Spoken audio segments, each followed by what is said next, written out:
안녕하세요. 코인 넘버원의 윤송아입니다. 금융당국이 ICO 전면 금지를 발언한 지 8개월 만에 국회가 ICO 허용을 공식 요청했는데요. 한국 정부가 움직이는 걸까요? 코인 넘버원에서 알아보겠습니다.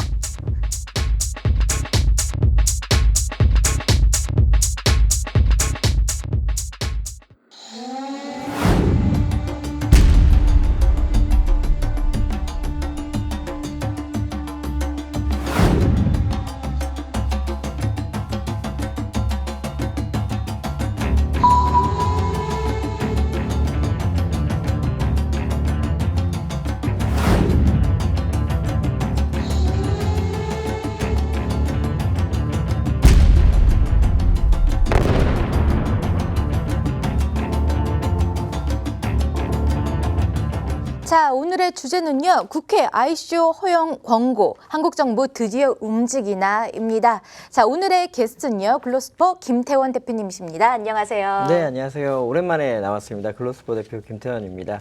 제가 이게 2주 전까지 몇 주 동안 이렇게 오스트리아 출장을 통해서 블록체인 여러 가지 컨퍼런스에도 많이 참여를 하고 돌아왔는데요. 오늘 이렇게 즐거운 소식 또 환영할 만한 소식으로 여러분들께 인사를 드리게 돼서 개인적으로 너무 기쁜 것 같습니다. 네, 오랜만에 너무 반갑습니다. 네, 반갑습니다. 그리고 지난주에 이어서 최요한 평론가님 함께 해주고 계십니다. 안녕하세요. 안녕하십니까. 최요한입니다. 대한민국 암호화폐 시장이 새롭게 열리느냐 아니면 지지부진하게 지내다가 닫히느냐, 이것이 이번에 국회에서 정부의 권고안 이 사안이 기점이 될 것 같아요. 그리고 우리 누리꾼 여러분 그리고 시청자 여러분 굉장히 많이 기다리실 텐데 오늘 샅샅이 살펴보도록 하겠습니다. 네, 이제 본격적으로 토론을 한번 시작을 해볼 텐데요. 지난 28일 국회 제4차 산업혁명특별위원회가 ICO 허용 검토안을 담은 특별 권고안을 발표했습니다. 두 분 다 들어보셨죠? 네. 국회가 권고는 했지만 또 이 권고가 과연 통과가 될지 어떻게 될지 궁금합니다. 대표님, 어떻게 생각하시나요? 네, 사실 4차 산업혁명특별위원회는 작년부터 이제 ICO가 무엇인지 블록체인이 무엇인지 확인을 하고 있었습니다. 저도 이제 김성식 위원장님과 이렇게 오찬을 한번 한 적이 있었어요. 네. 그래서 이제 사실상 이렇게 급하게 이거 트렌드성으로 지금 이렇게 국회가 제안을 하는 건 아니고요. 이미 과거로부터 지금 블록체인이 무엇이고 ICO가 무엇인지 충분히 스터디한 후 여기에 대한 순기능이 훨씬 더 앞선다라고 판단을 했기 때문에 국회에서 이렇게 제안을 한 것이 아닌가 그렇게 말씀드리고 싶습니다. 저는 이제 국회 개개인의 보좌관들은 굉장히 뛰어난데 국회의원들은 되게 게을러요. 잘 공부 안 한 것 같은데 공부하셨다고 하니까 네, 믿어볼게요. 지금 이 사항을 받아들일 것인가 받아들이지 않을 것인가의 문제라기보다 저는 받아들여야 한다. 현재 이제 국회가 어느 한쪽이 과대대표되고 과대평가되는 부분이 있지만 그래도 국민들의 뜻을 받들어서 활동하는 곳이다 라고 일단 정의한다면 이게 국민의 뜻이에요. 정부는 이렇게 얘기했을 때 잘 받아들여야 되죠. 그래서 사실은 지금 1번, 2번 나눠서 받아들일 것인가 받아들이지 않을 것인가 여쭤보겠습니다만 정부는 받아들여야만 한다. 다른 나라 다 발전하고 있는데 우리나라는 떨어지면 안 되잖아요. 저는 그렇게 주장하고 싶습니다.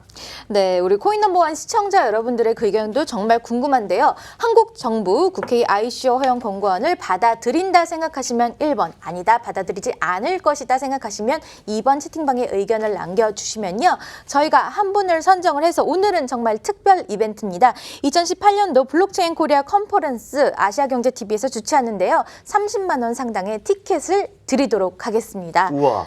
네, 저도 사실 정말 오늘 끌리는데요. 저 방송 잘하면 저 주면 안 돼요? 그렇죠. 좀 생각해 볼게요. 네, 우선 국회가 어떤 권고안을 발표했는지 궁금합니다. 대표님 어떤 게 있었죠? 네, 먼저 일단 좀 확실한 권고안이 나온 것 같습니다. 먼저 분산 처리 목적의 블록체인 기술 개발하는 분산 원장과 이 화폐를 목적으로 개발하는 거를 분리하기로 확실히 이렇게 지금 명시를 했고요. 그리고 또 ICO 같은 경우는 투자자 보호 대책이 마련된 후에는 ICO를 허용해야 된다라는 쪽을 검토해달라고 요청을 했습니다.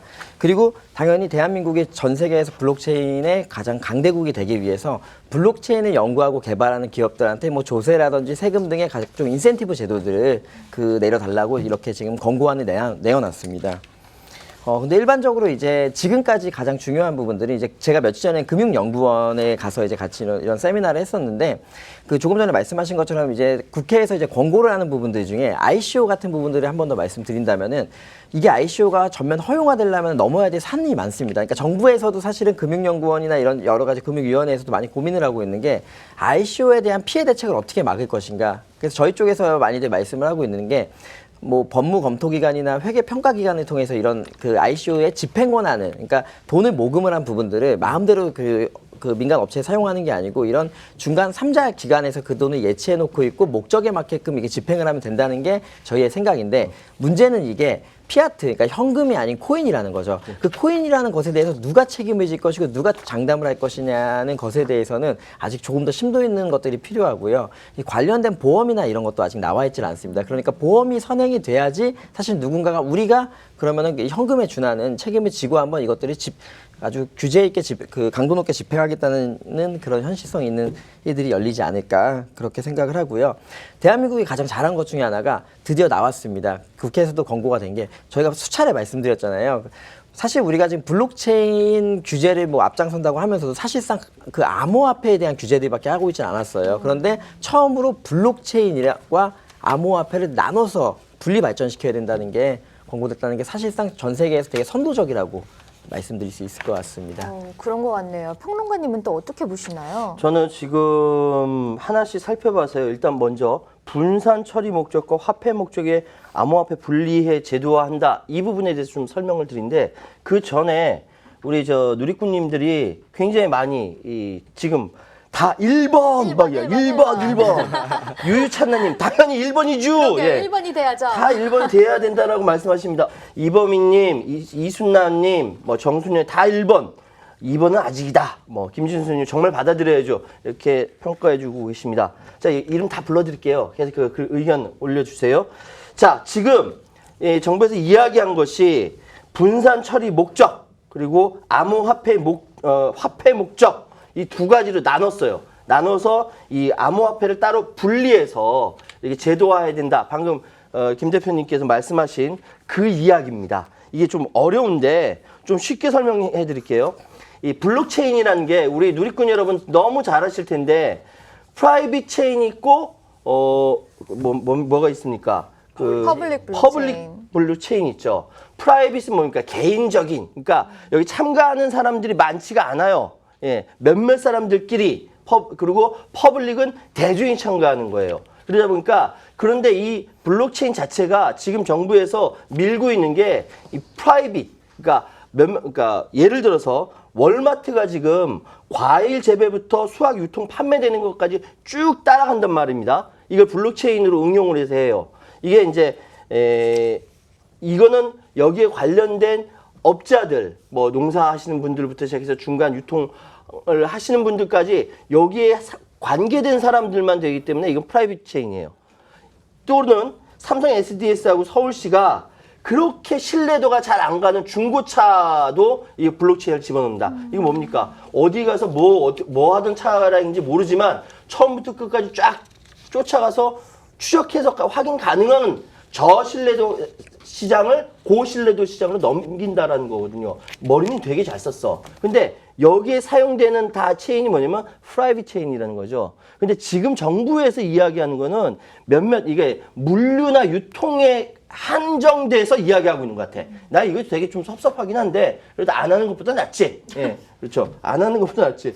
그래서 어쨌든 프라이빗 블록체인인 이 블록체인의 운영 주체가 어떻게 확 휘어잡으면 혼란은 넘어갈 수 있거든요. 이게 뭐야? 탈중앙화와는 좀 다른 이야기래요.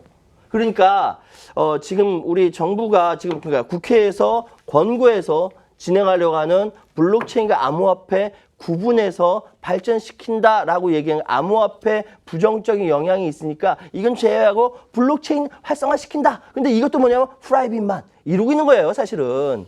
좀만 더 가면은 왜 못합니까? 퍼블릭도 하고 암호화폐도 하고 같이 다 발전시킬 수 있는데 라는 것을 좀 보면서 좀 섭섭하다. 아, 그래도 미진해도 안 하는 것보다 낫다. 저 이렇게 생각을 했지요. 네, 어쨌거나 이렇게 조금씩 진행되고 있다는 거는 정말 긍정적인 소식인데요.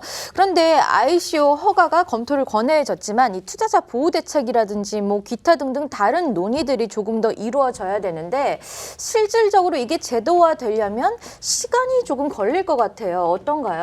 네, 사실 이제 금융위원회, 법무부 이렇게 암호화폐를 부정적으로 보는 기관에서는 그러니까 이렇게 막 무조건 암호화폐는 금융질서 문란이야라고 보는 게 아닙니다. 화폐가 가지고 있는 속성 중에 하나가 이 컨트롤, 이게 제어가 돼야 된다는 속성들이 있거든요. 그리고 시장 질서를 교란시키면 안 된다는 속성들이 있어야 되는데 이런 속성들이 사실상 아직은 빠져 있습니다. 그렇기 때문에 그런 속성이 부합이 되지 않는 그런 속성이 들어가 있지 않는 이상은 아직까지 우리는 자산으로 볼 수는 없다. 라고 이렇게 명확한 성질을 내리는 거고요. ICO란 무엇인가를 우리가 생각을 해봤을 때 ICO가 사실은 이거예요. 기술의 발전은 법과 제도가 못 따라가고 있는 겁니다. 속도를. 그렇기 때문에 ICO가 되게 열풍적으로 나오고 있는데 그렇게 또 빠르게 ICO들이 많이 진화하고 발전을 하다 보니까 또 여기서 생기는 부작용들이 있습니다. 어떤 게 진짜고 어떤 게 가짜인가. IPO 같은 경우는 그래서 엄격한 잣대를 들이대는 거예요. 근데 ICO는 사실 그렇게 중앙화된 잣대보다는 조금 더 타이중앙화된 우리 모두 대중들이 이해할 수 있는 잣대들이 들이대게 될 텐데 그럼에도 불구하고 많은 사기와 이런 그 여러 가지 일들이 벌어지고 있기 때문에 그런 부분에서 확실하게 누군가 ICO란 무엇인지 정의를 내릴 수 있고 책임을 질 수 있고 그 책임에 모든 대중들이 따를 수 있는 그 시기가 와야지 정식적으로 제도권 안으로 들어오지 않을까 그렇게 생각을 하고 있습니다. 저는요 사실 책임질 수 있는 분은 잘 모르겠고요. 왠지 이분은 좀 정의를 내릴 수 있는 분은 알고 계신 것 같아요. 예, 최영록 평론가님. 왠지 이제 정의는 내려주실 수 있을 것 같은 느낌? 세상에 그 대한민국 유일무이한 암호화폐 그 전문 방송 코인 넘버원에 나오다 보니까 암호화폐 전문 평론가가 됐습니다. 아시아경제TV께 감사드리고요. 일단 제가 정의 내릴 수 있는 능력은 없고 일단 제가 생각하는 바대로 정확하게 좀 말씀을 드릴게요. 자, 지금 투자자 보호 대책 이야기 하잖아요. 투자자 보호 대책을 누가 해야 될까요? 주체가 있습니다. 첫 번째, 정부가 해야 됩니다. 왜? IPO는 정부, 금융위가 막 개입하면서 뭐 ICO는 그러니까 주식이나 뭐 이런 것들은 그러면서 왜 ICO는 왜 안 해요? 정부가 해야 되고 두 번째 관련된 업체 뭐 많지 않습니까? 이런 데서 확실하게 투자자들에 대해서 뭐랄까 이렇게 보호 대책을 내놔야 돼요. 그런데 지금 이야기는 뭐냐면은 투자자 보호 대책 이야기하니까 기껏 뭐 그런 거 있지 않습니까? 뭐 이게 그 해킹 당하지 않는 기술 뭐 이런 것만 내놓고 있어요. 근데 이것도 이제 안 하는 것보다 낫지. 예. 자, 한국인터넷진흥원에서 주요 거래소 10곳을 털어봤어요. 얼마나 잘 보호하고 있는가. 근데 다 기준점 밑으로 떨어졌대요. 그러니까 화나는 거지. 마음 놓고 좀 투자 좀 하고 싶은데 이 거래소에서 제대로 이게 보안을 잘 못한다라는 거예요. 아유, 화난다. 그런데 보안 문제는 사실 기술적으로 충분히 커버가 가능합니다. 예를 들어서 금고가 있잖아요. 네. 금고가 있는데 열쇠를 그 주인한테만 주면은 이건 어디 잃어버릴 수도 있고 또는 뭐 이게 누가 복사해가지고 살짝 줄 수도 있고 이러니까 금고 키를 하나, 둘, 세 개나 할 수 있어요. 기술적으로. 예? 그러니까 뭐 예를 들어 개인이 갖는다. 그럼 금고 회사에서 또 키를 또 하나 또 갖고 이거를 전체적으로 컨트롤하는 또 다른 데서 또 하나 더 가는 거예요. 세 개가 딱 맞아야 문이 열리고 돈을 꺼낼 수 있는 이런 금고가 기술적으로 가능해요. 암호화폐에서. 근데 이거 하기 위해서 뭐냐? 거래소에 있는 직원도 교육 똑바로 시켜야 돼요. 그 안에 또 이제 이상한 검은 세력들이랑 결탁해가지고 뭐 이상한 짓 할 수 있으니까. 그러니까 이렇게 해킹에 관련된 것으로만 이야기를 투자자 보호 대책을 이야기하는 사람들이 있어서 얘기하는 거예요. 기술적으로 충분히 가능합니다. 그런데 문제는 그게 아니라고요. 투자자 보호 대책은 해킹에서만 안전해서 투자자 보호 대책이 아니라 방금 김 대표님께서 말씀하신 코인 자체가 사기인 경우가 엄청 많아. 1000개가 넘는데 알고 보니까 200몇십 개가 사기 코인이래요. 이런 거는 투자자 보호 대책 근본적인 문제가 되는 거 아니겠습니까? 이런 것들을 보호해줘야 투자자를 마음 놓고 투자하고 이게 활성화돼야 대한민국 경제에서 사는 거 아닙니까? 왜 이 생각을 못하세요? 정부 당국 여러분! 이라고 얘기하면은 너무 센 얘기고 하실 거예요. 당연히 하시겠죠. 어쨌든 글로벌 안전기준 역시 제대로 잘 안 돼 있어요. 우리나라가 먼저 보안 대책 잘 만들고 이런 사기코인이라든지 구분할 수 있는 거 하면은 전 세계에서 암호화폐 하면 대한민국, 대한민국 하면 암호화폐 이렇게 갈 수 있다. 저는 확신합니다. 근데 제 기억으로는 국회는 늘 좀 신기술에 좀 수동적이었던 것 같은데요. 근데 이번에 특별위원회가 ICO를 언급한 것 자체가 정말 진전이 많이 된 것 같아요. 지난 정말 8개월 동안 어떤 일이 국회에서 있었나 싶을 정도의 생각이 네. 들어요. 사실 이제 이 콘크리트가 됐던 지지율, 이번 정권의 지지율이 이 암호화폐 때문에 많이 흔들리기 시작했습니다. 그러면서 국회의원들이 이쪽으로 집중을 하기 시작하셨어요. 그래서 뭐 여야를 막론하고 이제 암호화폐 규제를 좀 풀어야 된다. 그래서 재윤경 민병두 의원님을 시작으로 재윤경 의원님, 뭐 홍일학 의원님, 그리고 하태경 의원님 등의 다양한 토론회에 거의 제가 대부분 참석을 했습니다. 거기서 중요한 부분들이 처음에 이제 5일 초까지만 해도 아니 갑자기 이게 어디서 나온 혜성처럼 등장한 블록체인이고 암호화폐지? 근데 왜 또 이걸 가상화폐라고? 아니 또 정부에서 왜 가상 통화라고 하지? 이렇게 그 정의를 내리고 있는 중이었어요. 그러다 3월달, 4월달 되면서 이제 실무 보좌진들이 붙고 또 공부가 시작이 되면서 상당히 빠른 상태로 올라왔고요. 사실 우리가 과거에 인터넷이 처음에 등장했을 때 30년 전에 정부가 인터넷이 지금 우리가 인터넷사에 지배당하는 사회, 그러니까 페이스북이나 구글이 나올 거라고 예상하지 못했어요. 그런데 인터넷이라는 그 산업을 지나치기에는 뭔가 마음속에 불안감이 있어서 이걸 육성시키기 시작했던 것처럼요. 지금 국회에서도 이런 것들이 드는 겁니다. 지금 이 블록체인이나 암호화폐를 그냥 내버려 뒀다가는 뭔가 나중에 큰 국가적인 후회를 할 수가 있을 것 같으니까 이 모멘텀이랑 무브먼트가 작동을 해서 국회가 본격적으로 움직이기 시작했다라는 말씀을 드리고 싶습니다. 그 옛날에 네. 그 인터넷이 막 이렇게 막 발전할 때 사람들이 제일 빨리 들어간 게 메일이었어요. 메일. 되게 편리하잖아요. 맞아요. 네. 메일이 편리하니까 그때 과기부에서 메일 업체들을 불러가지고 뭘 물어보냐면 이 메일이 우리 청소년들에게 위해 요소는 없나? 뭐 이런 거 물어봤다는 거 아니에요. 네? 이메일을 보내는 이 자체가 우리 청소년들한테 좀 위험한 거 없나? 이렇게 물어보는 거. 위험한 거 왜 없습니까? 그 안에 뭐 예를 들어서 테러 집단이랑 청소년이랑 결탁해가지고 뭐 포탄 만드는 방법이라 가르쳐 메일로 보내주고 그럼 위험하겠죠? 말이 안 되잖아요. 그러니까 기술은 중립적이야. 기술은 중립적인데 그거를 사용하는 사람들이 생각이 삐뚤어져 있으니까 잘 안 되는 거예요. 자, 지난 8개월 동안 국회 뭐 했냐? 뭘 하긴, 우리 누리꾼 여러분은 더 잘 아시지 않습니까? 싸움박질하고 다 아시잖아요. 굳이 얘기할 건 아니고 오히려 더 현명한 게 우리 누리꾼들의 의견이에요. 지금 보니까 찰수왕님이 1번이냐 2번이냐 또는 그 투자자 보호 대책에 대해서 잘 말씀해 주셨어요. 자, 찰수왕님 지금 아까 말씀하실 때 우리나라는 근본적으로 아직 뭐랄까 그 투자자 보호 대책이 없다. 그 투자자 보호 대책은 해킹보다는 주식처럼 상장 폐지가 가능한 코인 정보를 좀 주고 고래들이 누구인지 그걸 좀 알고 그런 것들을 사고 파는 그런 기능이 있어야 된다. 근본적으로 코인 시장에 대한 투명화를 이야기하신 거거든요. 이게 진짜 투자자 보호 대책이에요. 이런 것들을 얘기해요. 어디 뭐 기술적으로 충분히 가능한 뚝딱 하면 만들 수 있는 뭐 금고키 만든 그런 게 투자자 대책이 아니라고요.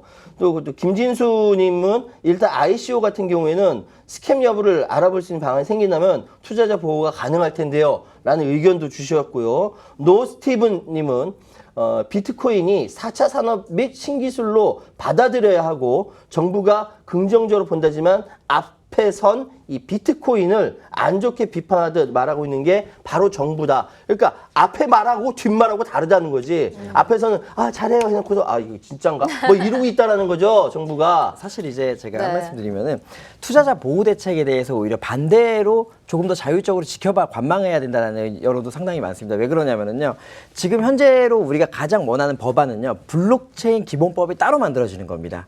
예, 기존의 법안에 이렇게 그 안에 들어가는 게 아니고 그게 녹아 들어가는 게 아니고 기존의 법안에 따로 만들어지는 건데 만약에 지금 투자자 보호 대책이 기존에 만들어졌던 중앙화된 법안 안으로 들어가게 된다면은 뭐 예를 들어서 유사수신법, 금융투자법 이런 기본 법안에 들어가게 된다면은 사실상 타이중앙화된 이 글로벌 기술과는 완전히 동떨어진 그 투자자 보호 대책이 나올 가능성도 높습니다. 예를 들어서 모든 투자 같은 경우는 투자자 보호 대책 중에서 그 미국에서 진행하고 있는 것들 중에 하나가 적격 투자자만 투자할 수 있는 것들이 있어요. 어크레딧 인베스트먼트라고 해서 1년에 은행 이자로 3,500만 원 정도를 받는 사람들만 투자하게 하는 조건이 발동이 될 가능성이 높습니다. 그렇게 되면은 우리 서민들은 다 투자를 하지 못하는 거예요. 이런 것들처럼 지금 자체에서는 이제 그 정부에서 가이드라인이나 이런 것들 조심스럽게 제시하는 부분들이 전혀 어불성설은 아닌 게 지금 단계에서는 조금 더 지켜봐야 된다. 이번에 G20에서도 결론적으로 나온 게 그 얘기잖아요. 그쵸. 우리가 지금 뭔가를 딱 법을 정하기 전에 조금 더 관망할 필요가 있다. 그리 위험하지 않은 걸로 보인다처럼 우리가 이 투자자 보호 대책을 만들 때 조금 더 업계에서 자율적으로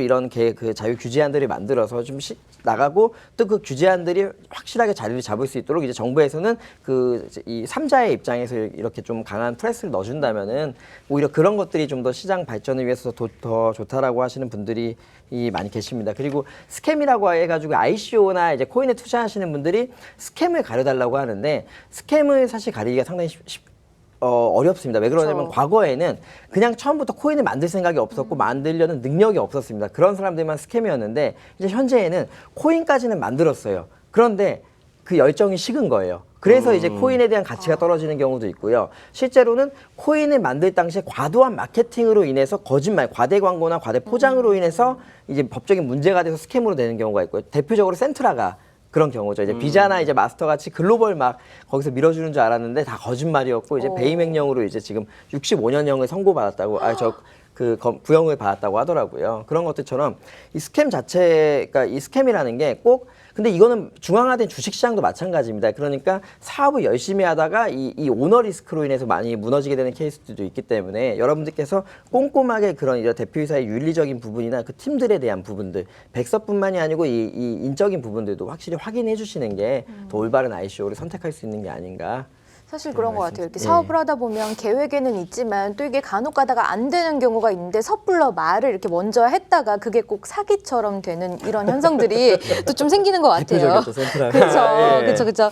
근데요, 이 ICO 규제 정책이 좀 완화되면요, 지금 암호화폐 시장이 정말 좀 침체기가 오래됐는데 좀 시장이 좀 활력이 좀 일어나고 좀 이렇게 오름세도 일어나고 뭐 그러지 않을까요? 그러니까 장기적으로 봤을 때는 분명히 네.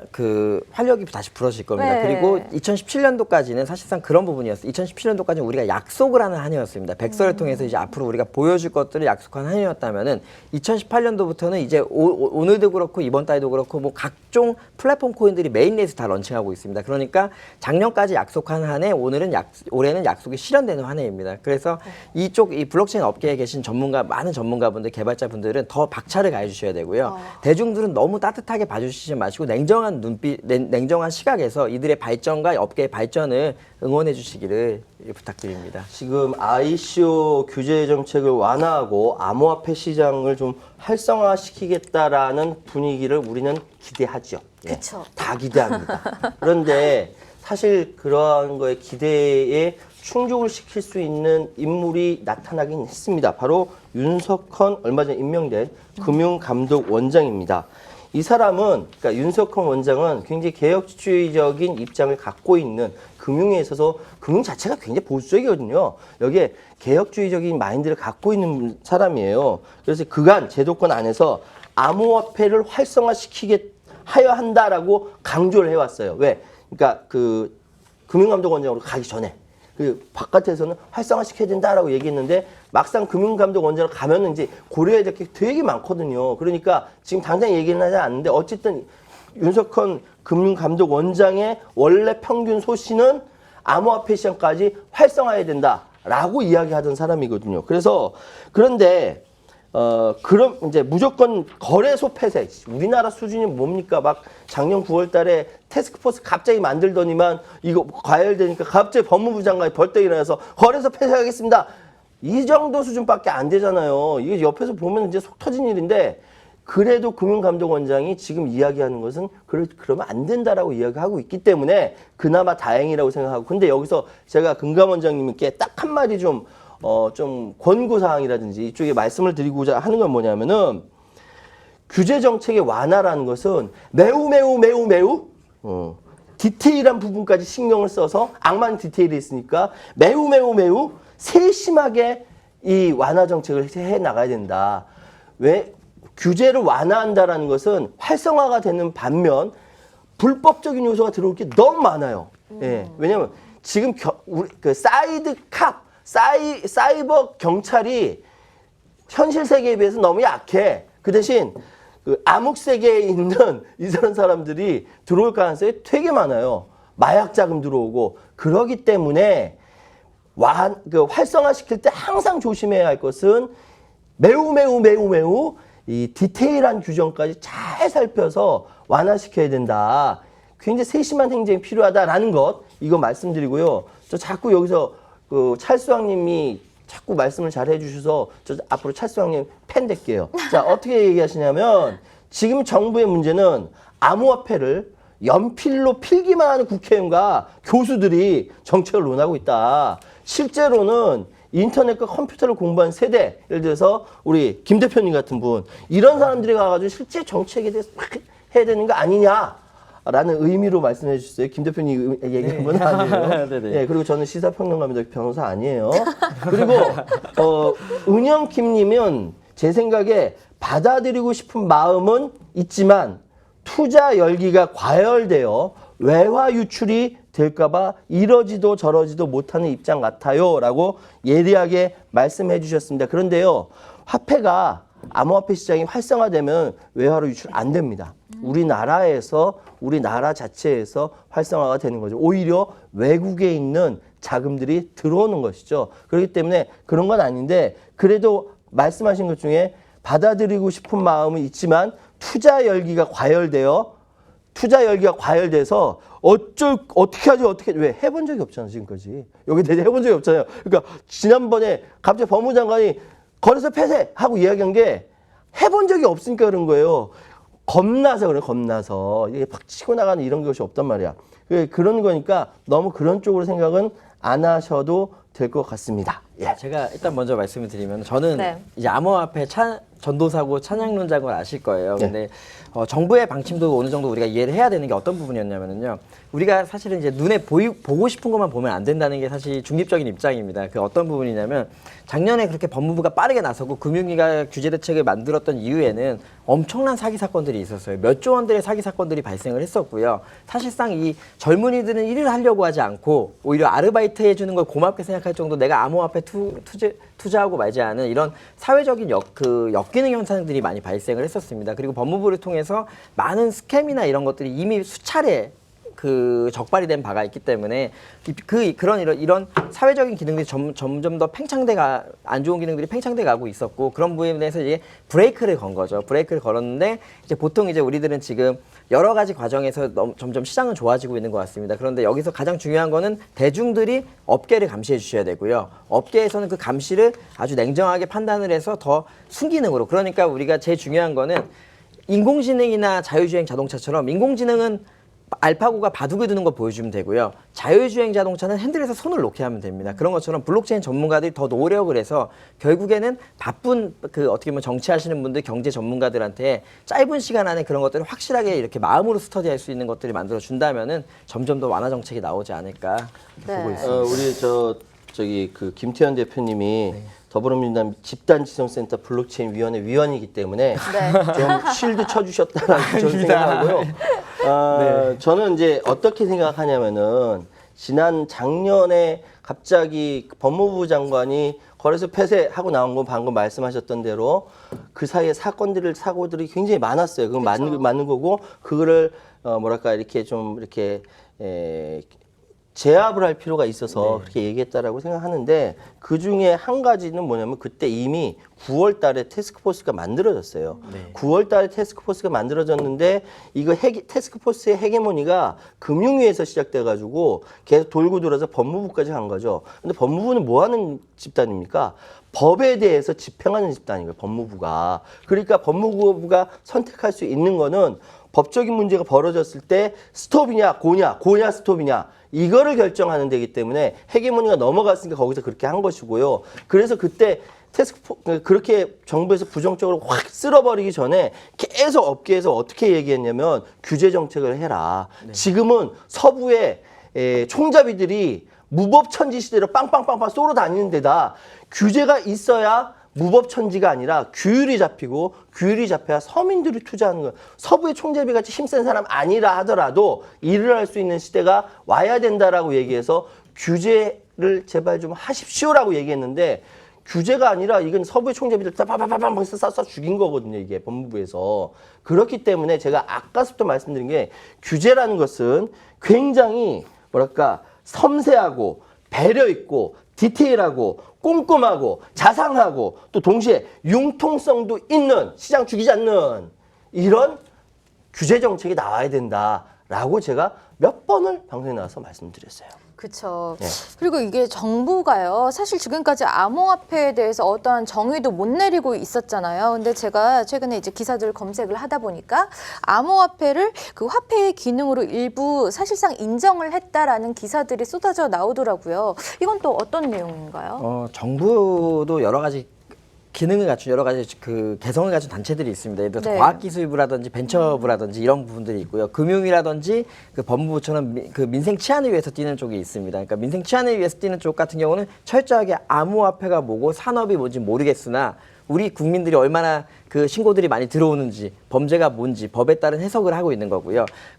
그렇지만 이제 과기부라든지 이런 다른 부에서는 암호화폐와 블록체인 분리할 수 없다는 걸 이제 어느 정도 인정을 하는 추세입니다. 그리고 사실 이제 그 대중들이 많이 모르긴 하지만 금융연구원이라고 이제 되게 그 금융에 대해서 연구하는 조직체가 있는데 네. 거기서 상당한 수준의 지금 블록체인 전문가들로 지금 다 올라왔습니다. 그리고 정부 각 기관에서 상당히 블록체인 실무자신들급에서 블록체인 스터디를 상당히 많이 하고 있었습니다. 그래서 그저께 같은 경우는 이제 과기부 주체로 이제 블록체인 컨퍼런스도 열렸었고요.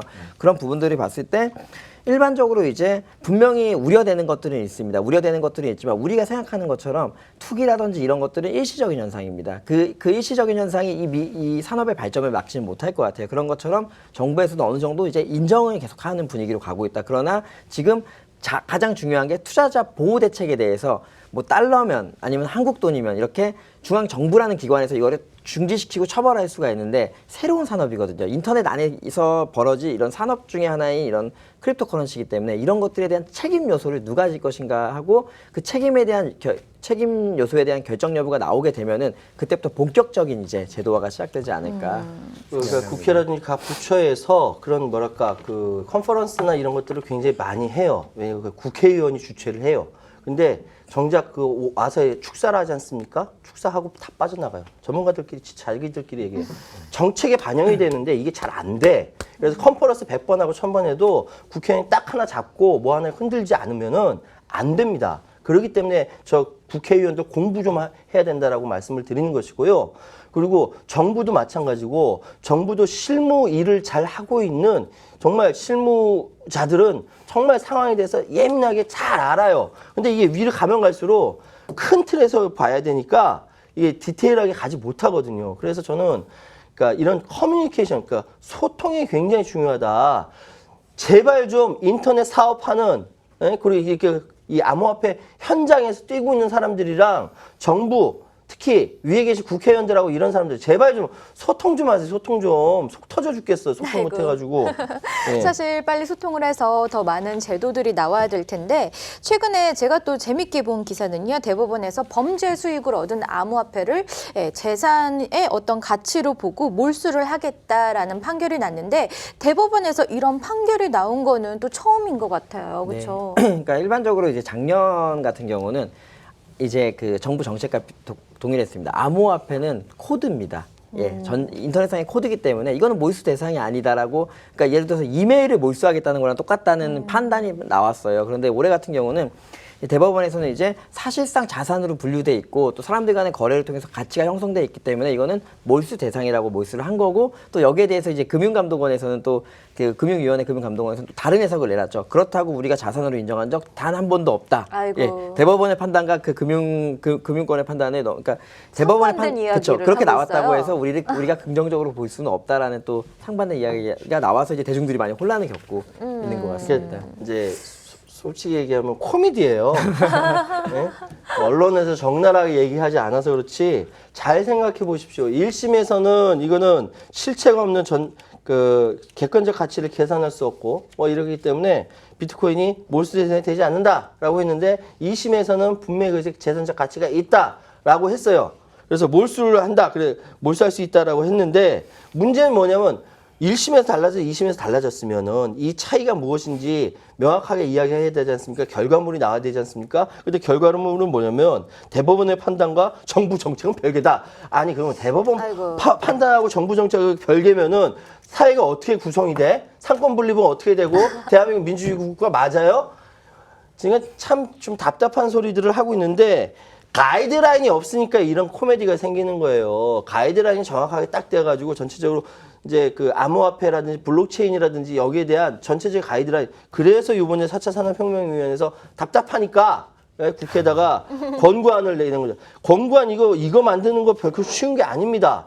이 국회에서 정부가 제대로 받았는데 가이드라인이 없었을 때 만들어진 이 코미디를 언제까지 계속 반복할 거예요. 우리 후손들 때까지 전달해 줄 겁니까? 그러면 안 되고요. 어쨌든 법이 있는 이유는 약자 보호하고 이 강자에 대한 법의 규제예요. 힘센 놈들 그 법에 의해서 규제받아라예요. 그 국민들 법을 겁박하지 말라는 소리의 의미를 정확하게 얘기하면 그런 차에서 보면 2심 판결 이번에 나왔던 이 중대범죄 수익을 은닉한 건 몰수할 수 있다라고 판단한 건 굉장히 사회적으로도 중요한 겁니다. 중요한 의미 지니고 있고 4차 산업혁명으로 넘어가는 분기점에서 결정이 난 거예요.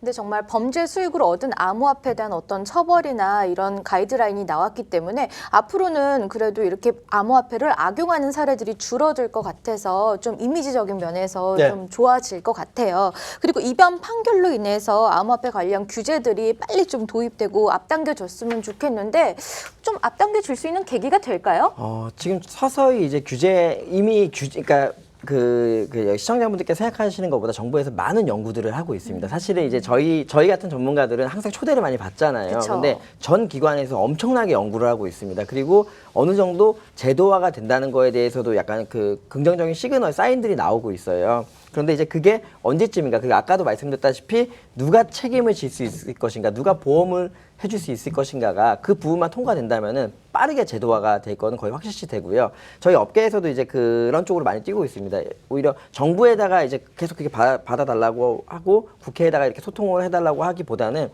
회계평가기관이나 이런 기관들을 통해서 이 암호화폐는 분명히 안전자산입니다. 확실히 지킬 수 있는 자산이니까 당신들이 보장을 해주세요라는 이런 에스크로 기관을 확보하기 위해서 많은 노력을 하고 있습니다. 그러니까 지금 오비 인사이트님이 이런 얘기 하셨어요. 중국이나 미국, 러시아는 자기들이 국제 표준을 만들려고 난리인데 우리는 눈치나 보고 뒷짐지고 있다.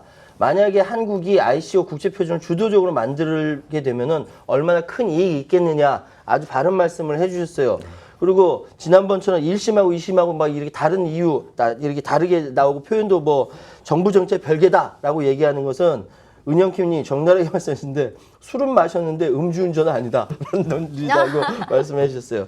다 맞고요. 어쨌든 지금 상황에서 방금 말씀하신 대로 실제로 암호화폐 시장이 활성화된 게 얼마 안 돼요. 사실 뭐 2009년 뭐 이렇게 얘기하지만 실제로 뜨겁게 사회적인 논의된 게 대상으로 된 게 불과 작년 아닙니까? 1, 2년 사이예요. 이 사이에 확 바뀌니까 머리가 잘 안 돌아가고 대응 못하고 법이 맨 마지막에 따라가니까. 근데 법이 맨 마지막에 따라가더라도 법은 강자를 위해서 있는 거지 약자를 위해서 있는 거니까 지켜줘야 되는 거 아니겠습니까? 그런 차원에서 지금 정부에서 계속 노력하고 있다라고 하니까 한번 믿어볼게요, 이번에. 네. 이번엔 좀 믿어볼게요. 지난 정부까지 못 믿겠더라고. 예. 암호화폐가 이렇게 제도권 안으로 들어오면 상당히 좀 투기성이 짙다라는 비판을 좀 받았었는데 투기적인 이런 세력들이 조금 줄어들까요? 현재 투기적인 세력들이 상당히 많이 줄어들었습니다. 그러니까 제일 처음에 이제 저는 이제 암호화폐 쪽에 한 5년 차가 되니까요. 처음에는 정말로 막가파였습니다. 사람들이 그냥 옆집 아줌마 돈 번다니까 막 돈 넣고 돈 빼고 이러고 있다가 점점 더 이런 세력들이 실제로 존재를 했어요. 그런데 그 세력들이 이제 그 암호화폐 투자자들의 이런 스펙들, 이런 그 투자자층들이 넓어지면서 사실상 그런 이런 세력들이 많이 줄게 됐고요. 그리고 지금은 이제 암호화폐에 대해 사실은 요즘은 장투라고 하는 이제 좀 오래 보고 투자하시는 분들이 많아졌어요. 그리고 이제 가격의 변동성도 작년 12월이 최고조에 달했죠. 이제 최고조에 달하면서 그 다음부터 이렇게 횡보세를 그리다 보니까 사람들이 드디어 백서를 보기 시작했습니다. 맞아요. 무슨 코인에 투자를 해야 될까? 뭐가 도대체 왜 오를까를 보기 시작했고 이런 스터디성이 계속 지속이 된다면 이제 하나의 안전한 투자 시장으로 기술을 믿고 투자하는 시장으로 발전을 하지 않을까 그렇게 보고 있습니다. 제가 사실은 제가 파일을 늦게 넘겨가지고 방송에는 못 보여드리는데 나중에 다음 방송에 있으면 사진 보여드릴게요. 왜냐하면은 가이드라인이 없었을 때 범죄에 노출되었었죠. 네. 근데 지금 많이 나아졌죠. 네. 요즘 보니까 그때 막 사건 사고 있고 막 가격 떨어지고 하니까 어떤 일이 있었냐면은 막 의자로 문짝을 찍어요. 찍트 보다가 의자로 문짝을 막 찍고 모니터 박살 내고 네. 그리고 결국은 부인한테 이혼 청구 당하고 이런 것들이 굉장히 많았어요. 왜냐하면 가이드라인이 없으니까. 그리고 누가 활개쳤습니까? 범죄 세력이 활개쳤지 않습니까? 이제 많이 경험했잖아요. 그리고 많은 사람들이 앞으로 어떻게 가야 된다라는 것을 대략 짐작하면서 아까 얘기했죠. 백서 보면서 공부하기 시작한 거예요. 공부. 예, 항상 방송 끝날 때 제가 항상 말해요. 이제는 암호화폐 공부해서 가야 한다라고 말씀드렸는데 이제 이것이 많이 전달되는지 공부하시는 것 같아요. 어쨌든 여러분께도 감사드립니다. 저희가요 오늘 토론에서 시청자 의견문을 받고 있는데요. 한국 정부 국회의 ICO 허용 공고안을 받아들인다 1번, 받아들이지 않는다 2번 받고 있는데요. 블록체인 코리아 컨퍼런스 30만 원 상당의 티켓을 드리기로 했는데 오늘 너무 호응이 좋으셔서 특별히 2명을 선정을 하려고 해요. 와우. 그러니까 방송 끝까지 여러분들 많은 의견을 주셨으면 좋겠습니다. 그리고요 이렇게 대법원의 판단과 금융위 굉장히 많이 틀린 것 같아요. 이게 왜 유독 이렇게 금융위만 이렇게 좀 뒷짐지고 있는 것 같은 액션일까요? 사실 근데 금융위는 되게 보수적인 기관이거든요. 네. 그러니까 다시 한번 말씀드리지만 저는 찬양론자고 금융위의 태도에 대해서 반대를 하는 입장입니다. 네. 그런데 알게 모르게, 그러니까 여러분들이 모르시겠지만 금융에 상당히 많이 공부하고 있습니다. 암호화폐 전담반 같은 거에 있을 수도 있어요. 그래서 막 공부를 하고 있고 금융연구원에서도 엄청나게 심도 있게 공부를 하고 있어요. 근데 확실히 금융위는 정부의 정책이 결정되기 전까지는 오피셜한 얘기들만 공식적인 발언들만 할 가능성이 높기 때문에 사실상 금융위 내에서도 여러 가지 의견들이 많을 거라고 생각을 합니다. 그리고 암호화폐 전체를 막을 수는 없다라는 생각도 이미 하고 있을 거예요. 그런데 공식적인 발언이 나오기에는 이제 어떻게 보면 정부의 방침이라든지 그 결정이 있어야 되기 때문에 그런 부분들에서 계속 보수적인 발언을 하고 있는 거고요.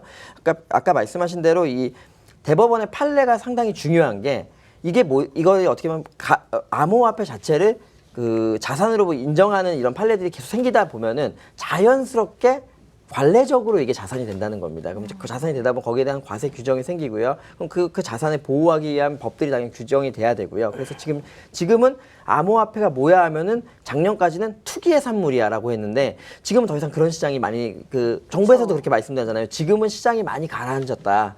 라고 좀 양호해졌다라고 말씀하시는 것처럼 그렇게 판례들이 많이 늘어나다 보면은 결국에는 다 인정하게 되는 쪽으로 가지 않을까. 그 윤성아 씨가 아까 말씀하신 게 금융위가 왜 뒷짐지고 있냐라고 부정적이냐고 질문하신 건데 네. 저는 꼭 그렇게 부정적으로 본다라고만 생각은 하지 않아요. 왜냐하면은 대한민국 사회에서 금융권과 금융당국이 가장 보수적입니다. 예, 보수적이고요. 그렇기 때문에 사회 트렌드가 있다 하더라도 가장 미적거려요. 근데 가장 이것이 오피셜하게 정리가 되고 이것이 전체적으로 맞는 트렌드다라고 하면 누구보다 금융권과 금융당국이 재빨리 움직일 수밖에 없는 대한민국 사회 구조가 되어 있습니다. 그렇기 때문에 지금 상황 거대한 변화가 일어나는 4차 산업혁명의 초입에 있기 때문에 금융당국이 조금 늦을 뿐이지 여전히 부정적으로 보고 있는 건 아니다. 이미 윤석헌이라는 금융감독원장이 입장이 다른 사람이 들어갔다니까요. 근데 금융당국 어느 관계자가 아까 재판에 대해서 뭐 특이 공고안에 대해서 우리가 한번 뭐 여전히 부정적이다라고 이야기를 누군가 얘기했어. 금융당국에 있는 어떤 사람이 그거 한마디 얘기했다고 우린 부정적이다라는 것을 한 사람이 그리 얘기했다고 막 언론이 받아쓰기 하다 보니까 이 전체적으로 다 뭐 부정적이다라고 알려지는 것 같은데 그렇지 않다. 이건 또 언론 잘못도 얘기했는데 언론이 너무 나댄 거 아니냐라는 생각이 듭니다. 어쨌든 앞으로 바뀔 겁니다. 아까 뭐 네. 저는 이번에 좀 믿을만 하다라고 얘기했더니 또 못 믿겠다라는 분들이 또 이렇게 많아. 되게 민망하게. 사실 이제 어쨌든 정부 방침이 제대로 나와야 사람들을 믿음을 네. 줄 수 있는 것이고 6.13 지방선거 끝나고 한번 봅시다. 예. 사실 이제 대한민국 저 같은 경우 이제 외국 컨퍼런스를 많이 다니는데 외국에서 대한민국 하면 생각나는 게 파괴적 혁신을 하는 나라입니다. 근데 이 나라가 되게 재밌는 게 어떤 부분이 있냐면요. 우리 스스로가 우리를 저평가하면 안 된다는 거예요. 여러분 국민들도 그렇고 여러 시청자분들도 그렇고요. 그러니까 사실 대한민국은 상당히 보수적입니다. 생각하는 데 시간이 많이 걸려요. 그런데 생각하고 이해하기 시작하면은 정말 무식할 정도로 파괴적인 혁신을 가하게 됩니다. 그런 것들을 전 세계에 있는 사람들이 이 한강의 기적을 통해서 봤고요. 그리고 인터넷에 이 도입을 통해서 봤습니다. 그래서 전 세계 사람들이 사실상 암호화폐의 투기가 강해서 대한민국은 보고 있는 게 아니고요. 대한민국에서는 두 번의 그 모멘텀이 생겼고 그 모두 다 성공적으로 치러냈거든요. 세 번째 무브먼트가 작동을 하고 있고 그게 바로 블록체인이라는 걸 인지하고 있기 때문에 네. 대한민국에 상당히 많은 세계적인 스타트업들이 관심을 많이 보이고 있습니다. 그러게요. 또 한 번의 한강의 기적이 나와야 될 텐데 좀 저도 좀 기대가 되고 있는 지금은 상황입니다. 이해를 하는 중인 것 같습니다. 네. 그리고요, 제가 또 재밌게 본 이슈인데요. 이더리움과 리플을 증권으로 분류할지도 모른다 이런 이야기가 있는데 증권으로 규제하기 시작하면 법적인 처벌을 좀 피해갈 수 없는 분들도 좀 계시잖아요, 그렇죠? 그렇죠. 그러니까 일단 증권으로 분류가 되면은 네. 그러니까 지금까지는 이제 증권 그러니까 이게 시청자 여러분들께서 왜 증권으로 분류되는 게 이렇게 예민한 존재냐 법안으로 들어오는 게 더 좋을 수도 있는데라고 생각을 하시는데 증권으로 분류되는 순간 모든 중앙화된 법들한테 다 걸려 들어갈 수가 있습니다. 자본시장법이라든지 금융질서 문란법이라든지 이런 쪽에 다 걸려 들어갈 수가 있어요. 그렇기 때문에 증권법으로 분류되는 거에 상당히 예민해하고 있는데 지금 이 부분 같은 경우도 SEC에서 확실하게 방침을 발표한 게 아니고요. 어떤 토론회에서 극렬하게 좀 대화가 나온 것들이 있기 때문에 근데 분명히 전문가 입장에서 그렇게 말할 수도 있겠죠. 만약에 사실상 이게 증권에 해당하는 그런 거래들을 하고 있다면은 증권으로 볼 수도 있다. 이런 정도의 대화가 나오지 않았을까 생각을 하고요. 그 부분에 있어서 우리가 또 이제 이렇게 되면 우리 다 불법이 아니야, 어떻게 되는 거 아니야라고 그쵸. 걱정을 하실 필요는 걱정을 하실 필요는 없을 것 같아요. 그러니까 미국이라는 나라가 상당히 강력한 규제를 가지고는 있지만 상당히 합리적입니다. 연방 주들마다 상당히 합리적으로 그 평가를 하기 때문에 아직까지 그렇게 크게 걱정할 필요는 없다고 생각을 합니다. 만약에 그것이 증권화되면 우리 투자 못해요. 난리가 나요. 네. 대한민국 이제 성장 동력으로 생각하고 있는 블록체인 망가져요. 그렇게 못합니다. 지금 지난달 23일 날 미국 MIT에서 블록체인 비즈니스 컨퍼런스라는 것이 열렸었어요. 예, 지난달에. 그러면서 시가총액 기준으로 2위와 3위 암호화폐, 그러니까 이더리움과 리플의 증권을 분류할 수 있다라는 추측에 대해서 굉장히 우려가 있는데 그 가운데서 열린 것이거든요. 그러니까 사실은 증권으로 간주하게 되면 어떻게 되냐면은 이런 프로젝트를 일반 대중에 팔거나 홍보하게 되면 이게 법적 처벌을 받는다는 거예요. 그래서 이 문제인 건데 결코 그렇게 되지 않습니다. 지금 블록체인이 대한민국에서 얼마나 큰 비중을 차지하면서 성장하고 있는데 이걸 다 범죄자 만들 겁니까? 그렇지 않을 거니까 여러분 우리는 상황에 대해서 예의주시하면서 공부 열심히 합시다. 예, 그랬으면 좋겠네요. 네, 저희가 어느덧 마칠 시간이 됐는데요. 와, 빠르다. 네, 오늘 의견 주신 분들 한번 결과를 한번 알려드릴게요. 1번은 21명, 2번은 4명 이렇게 주셨고요. 그리고요, 저희가 오늘 드릴 특별 선물은요, 컨퍼런스 티켓인데요. 다음 주 6월 7일 날 용산에서 열리는 2018년도 블록체인 코리아 컨퍼런스 입장권입니다. 무려 30만 원 상당 정도 되는데요. 두 분이 당첨되셨습니다. 우와. 이범희님, 찰스 황님입니다. 아래 나가는 주소로 연락처와 이름 보내주시면 감사하겠습니다. 저희가 이제 마무리할 때가 돼가는데 한마디씩 부탁드릴게요. 네. 제가 코인 넘버원에 처음 나왔을 때보다 지금 분위기가 많이 좋아진 것 같아요. 우리 그때는 비트코인이 무엇이냐를 얘기하고 있었고요. 제가 중간에 나왔을 때는 이 가상화폐와 블록체인을 분리할 수 있냐 없냐가 나왔고 세 번째는 가상화폐 폐쇄에 대한 얘기들을 논의했습니다. 그런데 지금은 이제 이것들이 제도화되는 건 현실적으로 가능해졌는데 어떻게 제도화시킬 것이냐라는 아주 긍정적인 발언을 오늘 이 자리에서 우리가 토론을 했던 것 같은데 앞으로 제가 다음에 혹시 나오게 된다면은 그때는 제도화된 비트코인에 대해서 한번 논의를 해보는 시간을 가졌으면 좋겠다는 희망을 하면서 오늘 시청해주신 여러분께 감사하다는 말씀 드리고 싶습니다. 저기 무너지지 마요 님이 수염 아저씨 얼마나 투자하셨어요? 저 와이프 몰래 10만 원 투자해서 지금 그냥 묻어두고 있습니다. 공부하려고요. 지금 대한민국은 블록체인 혁명으로 가고 있는 와중이에요. 이 가고 있다는 와중 이건 뭐냐면은 또 다른 도약을 위해서 준비하고 있다는 것이죠. 그러면 우리들은 뭐 하겠습니까? 무엇을 해야겠습니까? 공부해야죠. 블록체인 관련된 공부, 그 4차 산업혁명에 관련된 공부, 암호화폐에 대한 공부를 하다 보면은 길이 보입니다. 그 길로 우리 뚜벅 걸어갑시다. 파이팅. 네, 그럼 우리 이제 마무리해 볼까요? 다음 주 금요일 날 찾아뵙겠습니다. 코인 넘버 원. 다음 주에 봬요.